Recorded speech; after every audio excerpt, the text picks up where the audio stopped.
The Galactic Council chambers fell silent as Admiral Krell slammed his tentacle against the podium. His crystalline exoskeleton glimmered under the chamber's lights as he addressed the assembled representatives of the 37 spacefaring species. The Drizari fleet has deployed hydro weapons in the Cygnus sector, he announced, his translator conveying the gravity in his voice. 3 planets have already fallen. Murmurs of terror rippled through the chamber. Everyone knew what hydro weapons meant. The most feared armament in the known galaxy. Microscopic machines suspended in a clear liquid that, when released into a planet's atmosphere, would target and liquefy all organic material.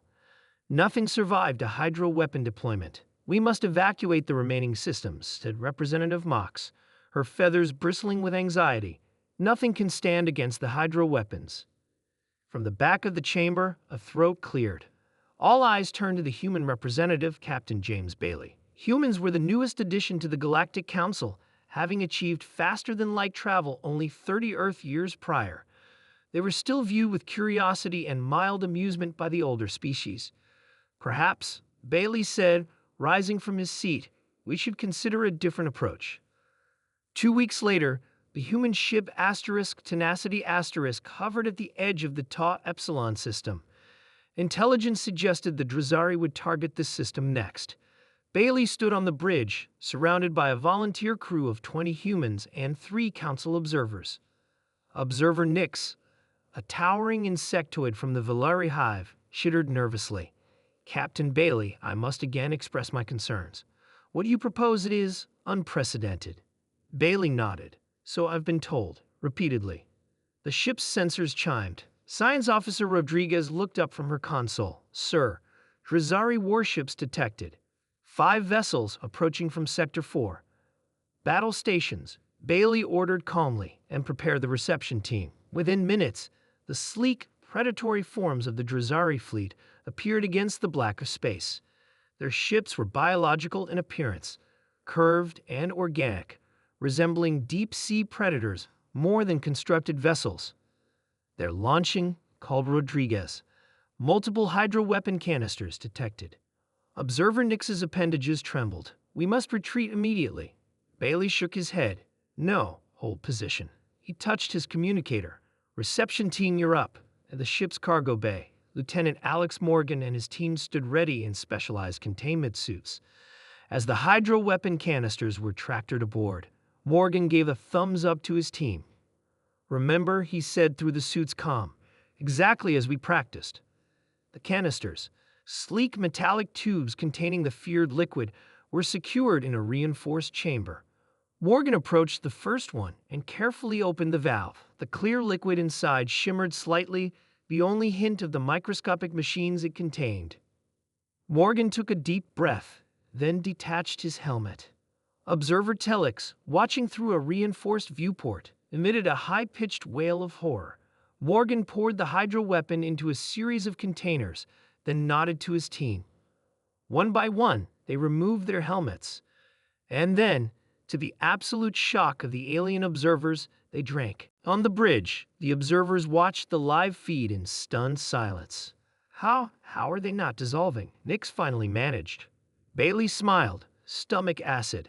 Turns out human gastric acid is among the most corrosive biological substances in the known galaxy. pH level of around 1.5 to 3.5. Those nanomachines might be good at dissolving most organic matter, but they can't survive our digestive system. The humans in the cargo bay were already collecting the remaining liquid into specialized containers. None showed any sign of distress. Furthermore, Bailey continued, our scientists discovered something interesting about these weapons. The nanomachines are programmed to avoid consuming their carriers. The Drizari, they recognize specific biological markers. With the samples we just collected, we can now isolate those markers. Understanding dawned on Observer Telix's face. You can reprogram them to target only Drizari biology. Precisely, Bailey nodded. But we won't. That would make us no better than them. Instead, we'll reprogram them to break down into harmless components when deployed. The bridge fell silent again, but this time with amazement rather than fear. 3 days later, the Drizari fleet approached the human colony on New Terra. confident in their impending victory. They launched their Hydra weapons, unaware that they had been modified by human scientists. As the canisters dispersed into the atmosphere, the Drazari commanders waited for the screams of dissolving colonists. Instead, nothing happened. The weapons had been neutralized. When the human fleet appeared from behind New Terra's moon, the Drazari tried to flee, but they found themselves surrounded by ships from every council race, all working together in a coordinated attack pattern developed by human tacticians. 1 month later, Captain Bailey addressed the Galactic Council again. The Drazari threat has been contained, he reported. Their remaining Hydra weapons have been collected and neutralized. Their fleet has been dismantled, and their leadership has agreed to stand trial for war crimes. Admiral Krell approached Bailey after the session. "You humans continue to surprise us," he said. "When you first joined the Council, many thought you too primitive to contribute meaningfully to galactic affairs." Bailey smiled. "We've learned that being underestimated can be an advantage." "Indeed," Krell agreed. "And what do your people call this particular trait, consuming what others fear?"